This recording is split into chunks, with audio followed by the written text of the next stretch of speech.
I'm very organized. I'm wondering if I have this skill set. You've come to the right place. I was going to offer to rearrange your closet. I have a feeling that's not it. You don't label the snacks in the pantry.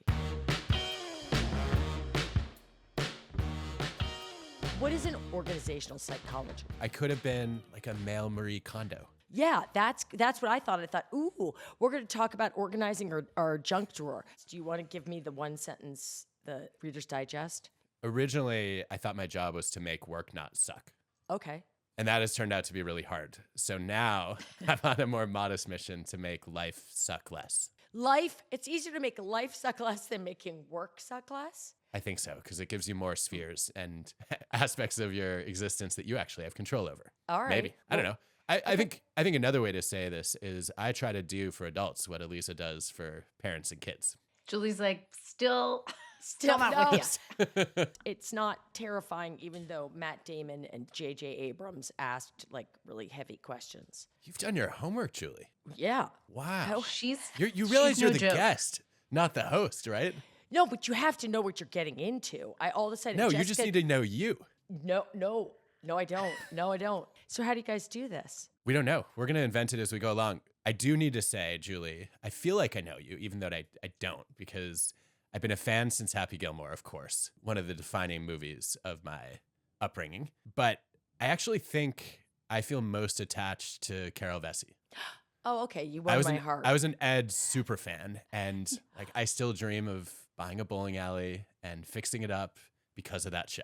Okay, you just really won my heart because that was such a special show. It was such a special time. We're all still really close. Everybody met their spouses on that. We all went to each other's weddings and baby showers. So it was just such a magical time. And we were shooting in literally an old like family fun center in New Jersey. We were so isolated working such long hours, but that was just my chosen family at the time. I loved it. So thank you. I'm so happy to hear that. There's something about the tone and feeling of that show that I've rarely ever seen on a screen before. And I actually think Ted Lasso gets closer to it than anything I've seen since. Yeah, and it was an hour long. It was a dramedy. I wish they would still do things like that. But Me too. They don't. Aliza, are you a fan? Did you watch it?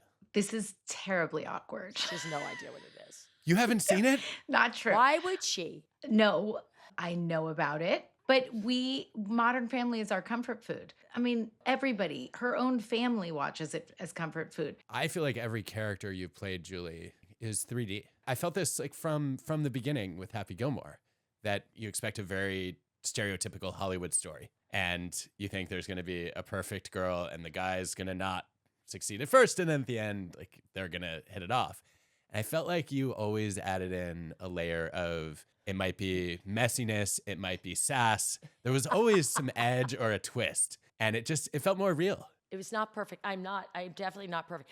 I do struggle with the idea of being an idealized feminine. And I'm very flattered that you noticed that I try to fight against that, Adam. That's very nice of you. Because there's a world in which I could just be the girlfriend of the wife, and have been or have gotten that role. But I do try to make it human, because even the girlfriends and the wives, if they're underwritten or whatever, they're still people. You gotta play them like people. So I appreciate that. Well, I appreciate that you appreciate that.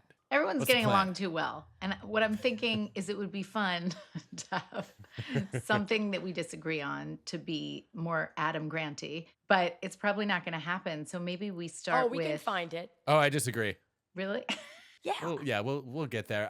I feel like maybe we should start with quitting. I totally agree. Because, Julie, apparently you're a big quitter. Well, I did a podcast a few years ago called Quitters, and I quit it. At the end, I quit the podcast. I did, which was the right thing for me to do. I do think that there's things you just have to let go of. And when they're not serving you, I enjoyed the experience. I have no bad blood with anybody. It just wasn't this thing that we're doing right here. It's time consuming and difficult, and it's a full-time job. And yet people act like it's like 2 minutes of your day, whatever.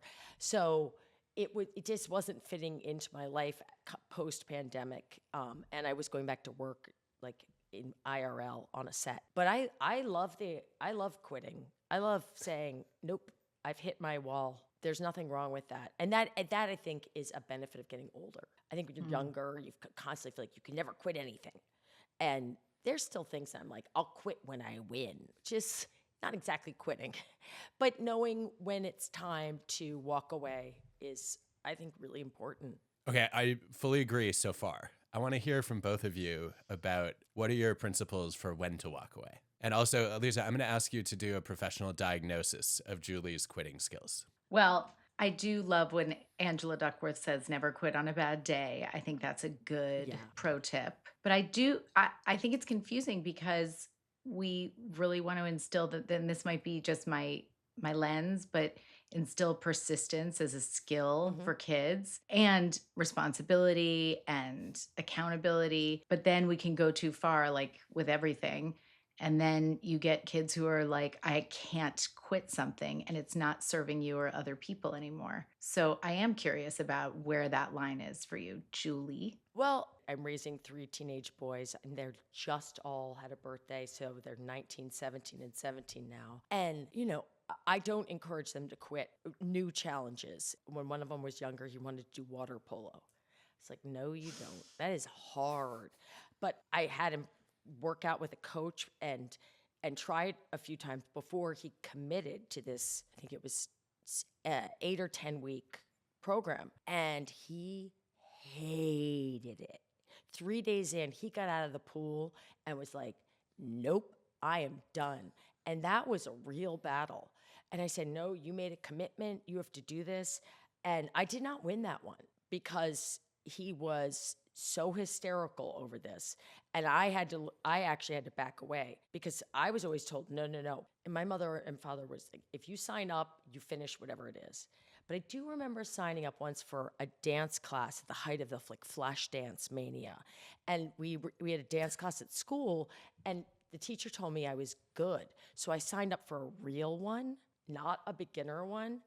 And the day one, they were doing splits and high kick and like spinning, and I was so out of my league. And I got in the car afterwards and sobbed. And I said, Mom, I am out of my league. She said, we don't quit. And I was like, this was the wrong choice. It was just wrong. And she did let me quit. There are times when you are wrong and it's okay. But for me, I know the question was, how do you know it's time? I think it's more of like a itch at first. I've dated since I got divorced, and I've quit quite a few people that I've dated. And to me, it's about when it's a gut feeling. Really, I cannot do this long term. I have gamed it out. I've looked at all of the options. And then I really think it's important to quit the right way. So to say to somebody very earnestly, this isn't going any further, I totally understand that it's upsetting you, to let them have their feelings, to check back in, but give them space. And when my kid quit that sport, I made him write the letter to the coach because I was like, that you never want to be somewhere and see somebody and go cringe. And learning how to quit properly and be polite and clean up all the loose ends is not an easy skill. People want to ghost now. It's like, what if I just don't answer? And that's not really a good skill. I was not thinking about quitting with people, but I think it's a great point. And I think that cringe, that like, I so feel it. Like when you see somebody and you're like, the last interaction I had or the last email I did not respond to, I don't feel great about that. I think that's a good test. Yeah, you don't want to walk into a room and be like, oh God, I have to lie to them about why I haven't responded to their texts or why I haven't, returned that email or RSVP'd to whatever. And it's not easy, but it's being a grown-up to be like, I know you're not going to like this, or you may need time away from me, but this is what's happening. Okay, so this is interesting. I'm thinking about connecting this to Angela's point about not quitting on a bad day. What I want to know is, how many bad days in a row do you have to have before it's time to quit? To me, it's less about the bad days and more, I always liked, are you hungry, angry, lonely, or tired? HALT. If you're hungry, angry, lonely, or tired, it's not the time to do anything. You need to either, go work out, sleep, eat, do whatever it is. And that is a great thing about being older. I really like, and falling off the hormonal cliff. I'm just like, oh, I have so fewer of those days where I'm just pissed off or annoyed. So I can think really calmly about stuff and go, yeah, that's just not going to work for me. And I think accepting that you cannot change people is something that also comes with age. I think there's a lot, especially in relationships when you're younger, and thinking, but if only you were that person once, and then one time you remember you made the bed and you washed the dishes and everything was perfect, can't you be that person again? It's not stop trying to change the person. Can you accept who they are right now? And yeah, there's some fine tuning that you ask to respect your boundaries and whatnot, but you're not going to make someone who doesn't fly on a plane fly on a plane. I am so torn on this. Aliza, do you know Sandra Murray's research? Mm-mm. I love these studies. Basically, you get couples early stage to talk about who they think their partners are. One of the things you can see when you compare people's self-ratings to their partner's ratings of them is you can see who sees their partner through rose-colored glasses. Somebody idealizes their partner as just something that they are not. And then the question is, what happens to those couples if you follow them for months or years later? So the people who had these positive expectations of their partner were more likely to encourage them to move in the direction they wanted. You wanted a more organized, responsible partner. You thought they were that way. When they messed up, you weren't as harsh on them. The conclusion from the study was love is not blind, it's prescient. Because if you set the right expectations, you can actually cause a self-fulfilling prophecy within reason. I mean, I buy the self-fulfilling prophecy, but I wonder if part of the rose-colored glasses is just about seeing, now I'm going to use all these words that are going to feel like it's because it's Adam here, but the hidden potential of that person. Like, for example, and I think Julie knows this about me, but I am married to somebody who's the cleanest person in the world next to Julie. No. God love him, but you like this, and he's taking the glass away and cleaning it. You're like, I'm like just it's gonna, nonstop. Yeah. Now, when I'm older and I met him at a later time in life, but I found that to be extraordinarily relaxing trait because I feel great about it. Yeah. I'm like, I don't have to lift a finger here. This guy loves organizing and cleaning, and I love not. So it really works out well.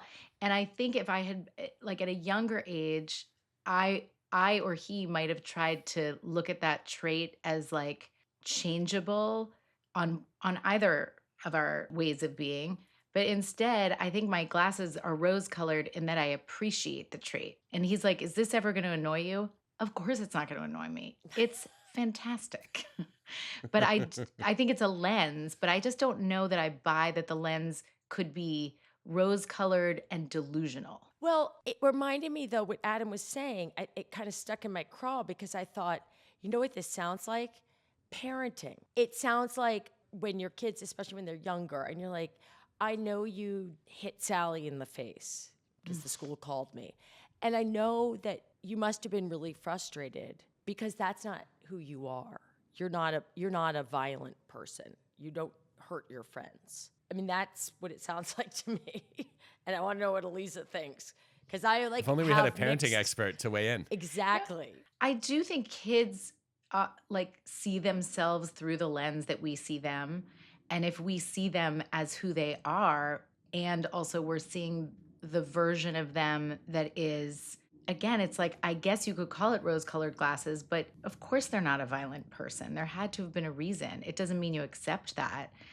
But I think it could be that it's related in that we are seeing the version of them that they can be when they are allowed to be, when somebody believes in them. It's just not trying to turn them into a different person. But does that work with the peer-to-peer to adults? Sounds like it.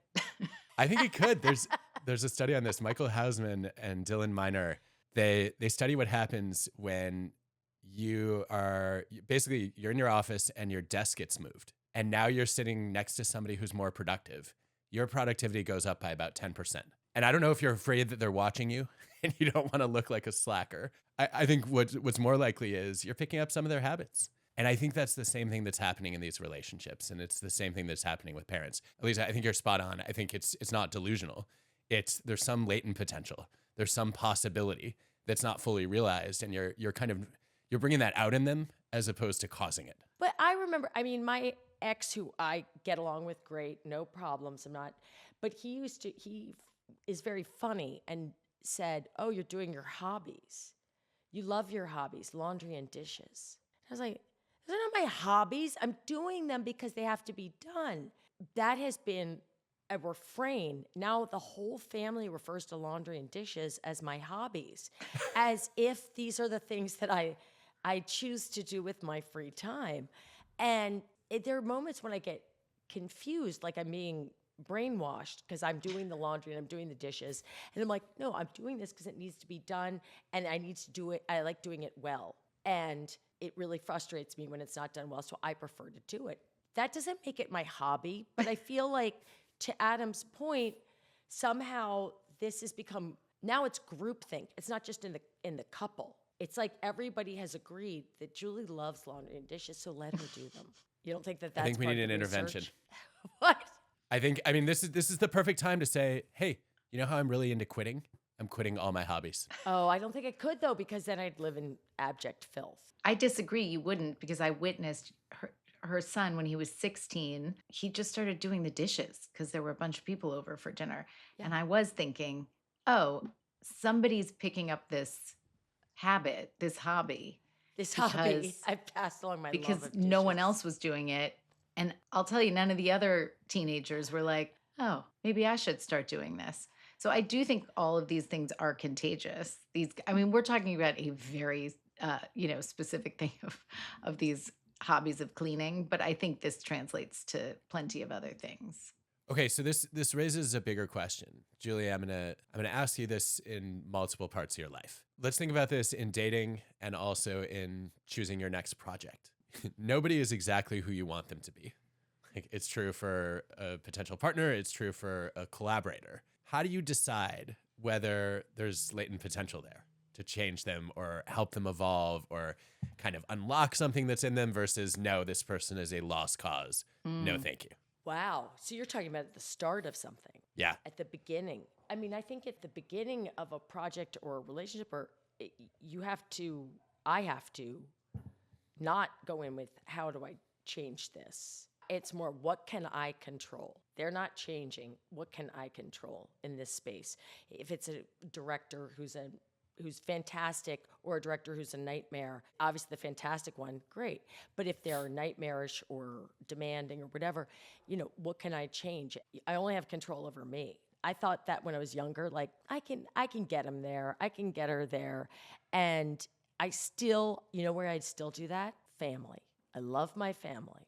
I love them. But with family, that's where maybe it's regressive, where you're having an argument with your mother or you're spiraling in the same damn spiral you've done 1,000 times. And I think, how can I get her to understand that email and text are different in a way that doesn't inflame her and upset her, and thereby bring forth this patient person who isn't going to lose her mind over tech. But with other people, I can't imagine trying to do that at this stage. Do you try to do that? Does Aliza, do you try to do that? I think as we get older, we have the humility to realize that we cannot change people. And so we stop, and hopefully, and also with family, of course, we go back to old patterns so easily. Yeah, I think I feel like I've always been playing defense. And I think Adam feels like, I'm going to talk about Adam as if he's not here right now.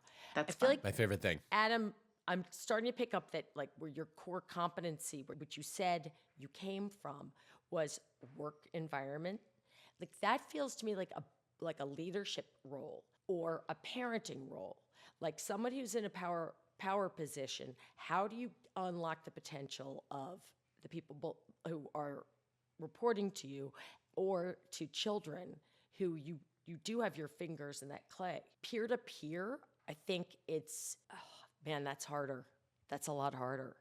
I don't know how to do that peer-to-peer. Much harder. Is that accurate, do you think? What my assessment of your core competency? Spot on. Yes. Yeah. And it's one of the reasons that I think there's so much overlap between what Aliza studies and what I study is, yeah, whether it's a leader or a parent, you are in a position of influence and you Yeah. have a receptive audience, more or less. Yes, you do. But when it's peer to peer, like there's sometimes, you know your ninja tricks that you do in professional settings. Even if you wildly disagree with someone, you're like, that's a great point. Or I can totally see how you came to that. I always want to drop that in my personal relationships, but I have discovered I have to bring it in more and more because we're just getting older and people are more complex, and you can't just have big blow ups and fights like you did when you were a teenager and then get back together again. You have to say, I understand, I get it. You're doing more right than you are wrong. That's one I say to my kids a lot. But peer to peer, it's hard when you bring in your ninja skills and then you see it works and you want to be like, are you kidding me? I just ninja'd you. I just mind ninja'd you into cleaning the bathroom. Like, I don't want to do that. We're peers. We're like in this together. You should clean the bathroom. Do you lose respect? It feels like I lose authenticity Because you're being a little manipulative. because there's the thought, and instead of there then being the like natural speech, there's a stop and processing thing about how do I get the outcome that I want from this. And then when it works, you feel like it does feel like being a boss or a parent. And that I resent. What is the ninja technique? And who are you inflicting it on? I'm so wanting to dive into that. Adult friends and peers mostly. The ninja skills would be along the lines of things like, that's really interesting that you're so frustrated right now. I get that. Are you open to an observation? That kind of shit, which I do. I do that now, and I'm like, I kind of hate myself for it, but it does work.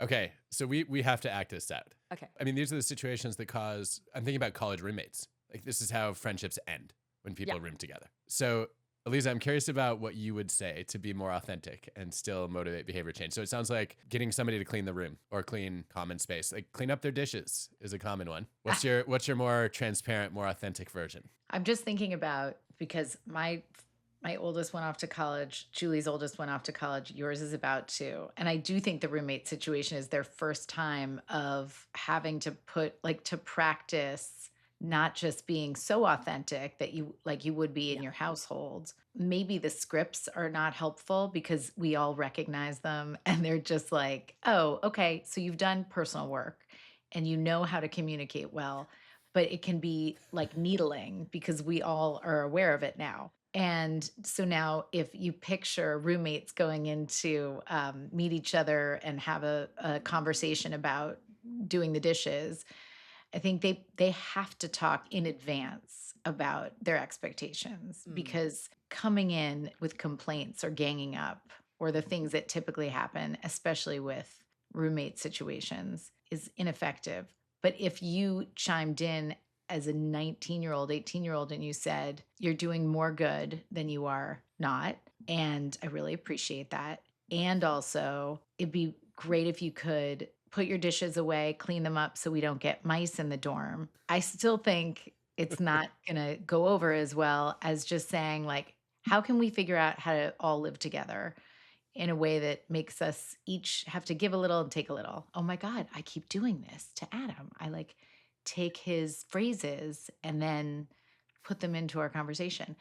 But I think those scripts that, like, Julie, I don't know if you think of those as a script, but we all recognize them. So I think they're just in our culture. They're such a good step to make you pause because you have to think about the language that you're using. And then if you just change the language to not be so perfect, you can get to your authentic self. But I have no problem with the forced sense of pause because then you're regulated. Right. I understand that. I do agree with that. And there are other ways. You're right. Saying, like, are you open to criticism are you open to an observation is so therapized. It does say, I'm doing the work, but it also is like alienating. And how are two 19-year-olds going to go into a situation, or 18-year-olds, and sort of have those discussions that they don't even know they're going to need to have? Well, I mean, one way is because we can tell them, how do you plan on dealing with that? Because it's going to come up. I mean, I think it's kind of wild also just our different family experiences. And like Adam said something to me once that blew my mind, which was he doesn't get angry. Like he doesn't express anger, right? Like you don't yell it, you never lose it at that level. Am I What? am I I don't right? think I've ever yelled at someone before. And in fact, one of our kids said the other day, "Stop yelling." And I think I was probably talking like this instead of like I'm talking now. And I was like, "If you want to hear yelling," and it was so foreign to them and to me too that I realized, yeah, I don't do that. I might get animated. Because you don't want to? You've never had the urge? I don't feel intense anger. Okay. I just get frustrated. Okay, what about on a just on a global scale, no matter what side of the fence you're on, you see injustices that are enraging. I don't get enraged. I don't know what I get. I get maybe morally outraged a little bit, but it doesn't Well- come out as, "Ah!" It comes out as, "This is wrong. We need to fix it." I just thought that was fascinating because if you came from a family like in my family, my grandparents spoke another language and they sounded like they were yelling all the time. And my grandfather, who's 101, still sounds like that. And I would always ask my parents, like, what are they saying? And they were like, they're just saying, I love you. And the truth is, if you hear my family together, it does sound like there's just a lot of confusion between what is yelling and what is loud and what's effusive and what is anger. And so I don't get as, like, I don't even hear it. But when my culturally different spouse met them, he was like, there's so much yelling. Like it was so shocking. And so I imagine for you, it would be the same experience. So then going into a roommate situation, for example, or any situation with multiple people hearing different things from those feelings, I think it's fascinating. You really have to adjust. Yeah, I really like your idea, Lisa, of going in and saying, let's discuss in advance how we're going to handle the inevitable conflicts. And I don't know, there's a good body of evidence to suggest that if we can anticipate some of those likely conflicts in advance and kind of tell each other our pet peeves, that it's a little bit easier to navigate around them and also not freak out when one of those things happens. So I'd be inclined to be much more direct on this now, having, lost a couple of roommates as a college student. And I just say, like, hey, Julie, it drives me crazy when dirty dishes are left in the sink. And I know you would never intentionally drive you crazy. And so I just want to let you know that if you don't want me to start resenting you and then stop liking you, and then eventually this whole situation blows up, it would probably be in all of our best interests for you to not leave dirty dishes in the sink. And I would love to know what your pet peeves are so I can avoid stepping on your toes too. I mean, I cannot imagine boys having that conversation. Also, well, my boys live in their own filth, so that it is, it is different. My oldest, who's in college, his roommate is every bit as filthy as he is, and it's disgusting. But the idea of, but you just gamed the whole thing out. It sounded almost like the nicest threat ever. That's exactly the goal. I am telling you, here's a situation we both want to avoid. And here's my roadmap for how you can make sure you don't accidentally lead us there. But you're assuming the other person in that case is super rational, and you come across those people in work and life who they're chaos agents. They're standing in New York. They say they want to go to Maine, but they are hitchhiking south. You're like, you're not doing what you said you were going to do. Every action you take takes you further from your goals, and you have to go. That's an example of somebody that I try to quit very quickly. When I see people who set up, I'm like, you say you want this, you say you want that, you say you want to lose weight, but you eat a sheet cake for breakfast. Like that is generally a mindset that I can't really get into on a personal level, but professionally you have to deal with it. If it's your roommate, you've got to deal with it. Those people don't respond to reasonable, like, hey, you don't want this to happen, and I don't want this to happen. Because they're like, maybe I Then do. you deal with it. Yeah, then you do it. But then you lose All right, roommate. Aliza, how do you deal with those people? I think in that case, like when in doubt, you just figure out like, what do I need to get through this rooming situation or this work situation? You would you would quit that if that were a relationship. But I don't have a problem with also saying to yourself, I'm going to do the dishes because I don't want to live like this.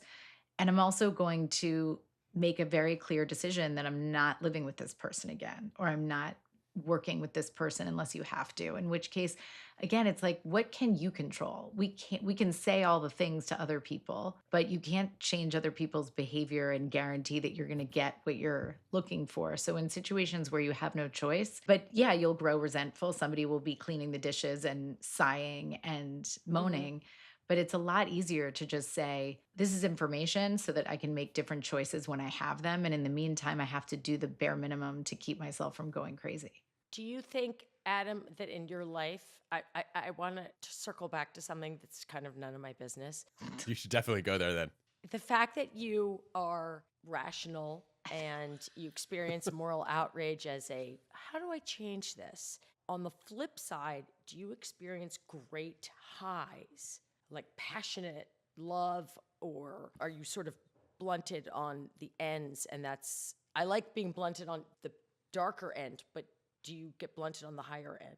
Ooh, I think less so than on the negative side, but maybe a little bit. I think my highs don't last as long, and I think they don't go as high as a lot of other people's. Like, I just don't live on an emotional roller coaster. Right.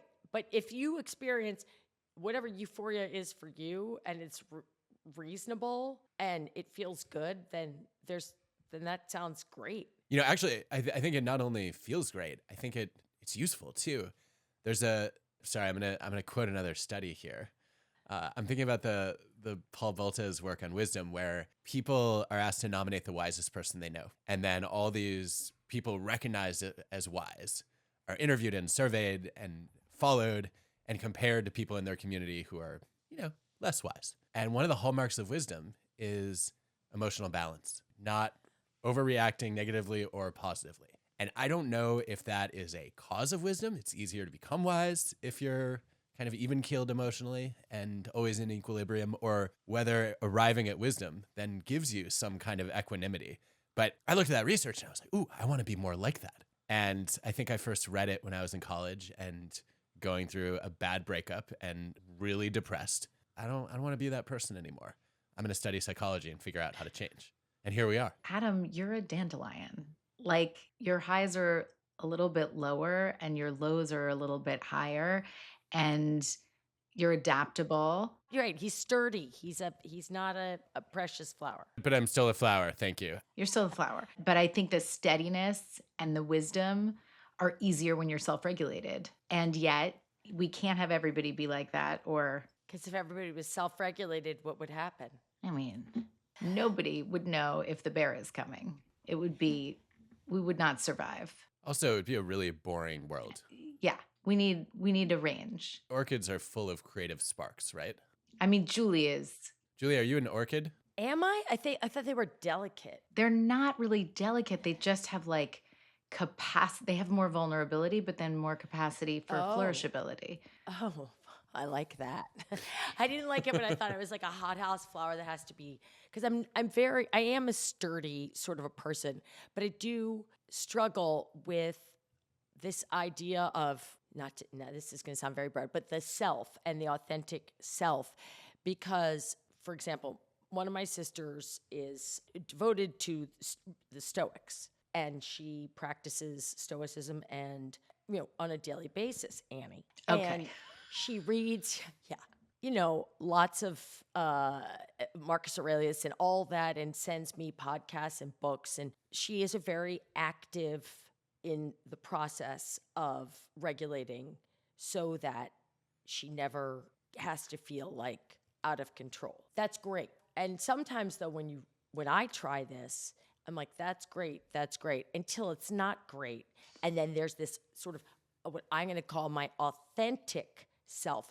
And I'm putting that in quotes because I don't know, is that authentic to then be like, and you know what, those 5 times that I didn't mention when you were a total asshole? Well, I'm going to mention them now. And you kind of, that voice takes over, and it feels like the thing that I've been trying to bury when I'm being super regulated and stoic. I would love to know what you think of that, about that being like your authentic self. I want Adam to answer all of this, but I just want to point out that her sister is a physician. And Lord knows you want your physician to be steady. Yeah. And she is. Oh, this is so interesting. Well, I think we all have multiple selves.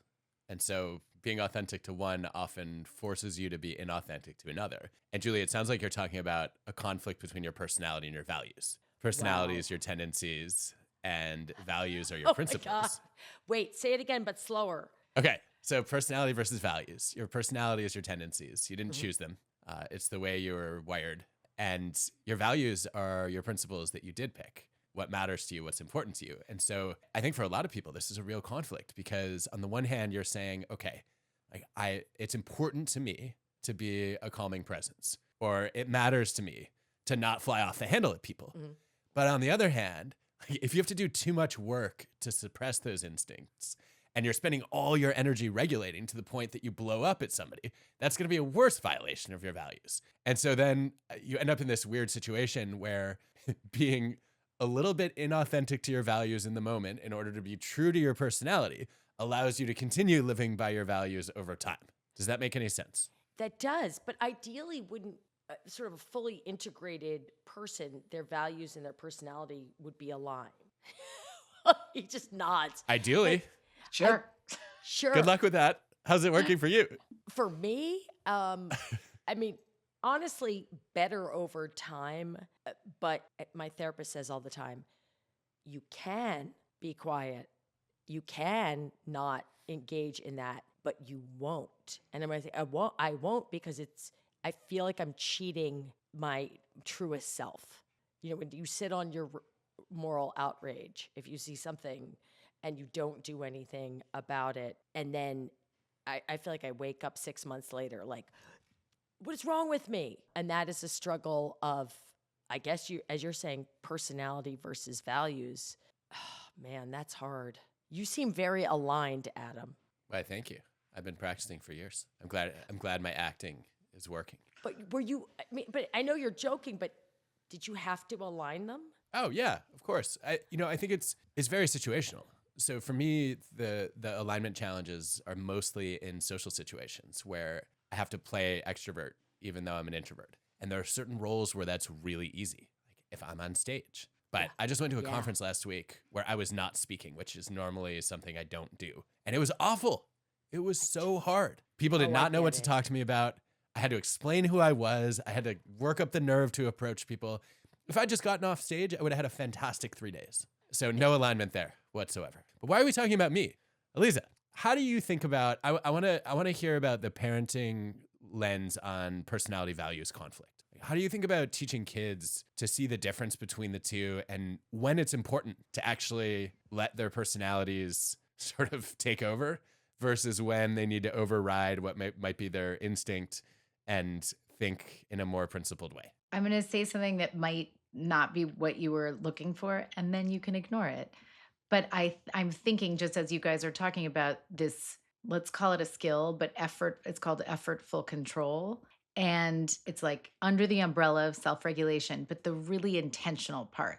Like when you're talking about integrating your values and your personality, you have to make an intentional decision that that's what you want to do, that you want to kind of look at the long view and work backwards. Like what do I need to do in order to stay true to my values and integrate like who I am with how I act in the world?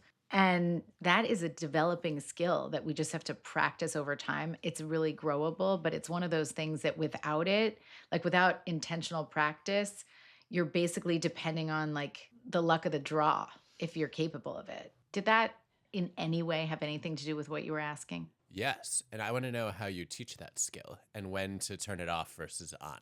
It starts with paying attention to your values and goals and what you're going to do to manage your behavior and your emotions in order to meet those goals. You're doing that in front of your kids. You're naming it in front of your kids. And you're teaching them silly things like young kids. You can do this by playing music like freeze dance or something. Like it's not Where your were face. you when my kids were toddlers? I love this idea. So you would actually turn on music and say, okay, we're going to freeze. And then you get to basically redo. It's like Saved by the Bell. Time out. Yes, and you're just exercising the skill of your whole self wanting to be moving, but you have a goal, which is to stop when the music stops and then start again. And it seems ridiculous, but like you're exercising a muscle that eventually is going to turn into something really important. And if you do it with like deep thinking and deep feeling and deep, intention, it's not going to land as well as if you're doing it in these small ways over time. Wow, I missed the boat on that. And now it's over. And now it's done. too late. And now my kids are dysregulated forever. One of our listeners is going to make this an Olympic sport. We're going to have I know. Olympic freeze dance. We're going to see which kid can achieve the most mastery of effortful control to the point that they can freeze on command. I know it's a terrible, like, I think there has to be a better way to articulate that. But it's involving, as you said, the wizard brain for little kids in the It in the requires a lot lizard of brain, wizard. and buying those cognitive pauses. When my kids were little, this is the one I'm like searching my brain for something I did right. I'm like, okay, You tell did me. it all No, right. I What do did you a mean? lot. I did a lot. I did more right than wrong. But my kids were, and yours too, Aliza, and I'm getting that Adam as well. I mean, they were the first iPad, iPhone kids, like, and we had to figure out how to manage that. There was no science yet. There was no data, but we all had a suspicion, like they shouldn't have this thing all the time, right? And so my kids had 30 minutes of iPad time, and then it would be taken away, and there was a meltdown every time.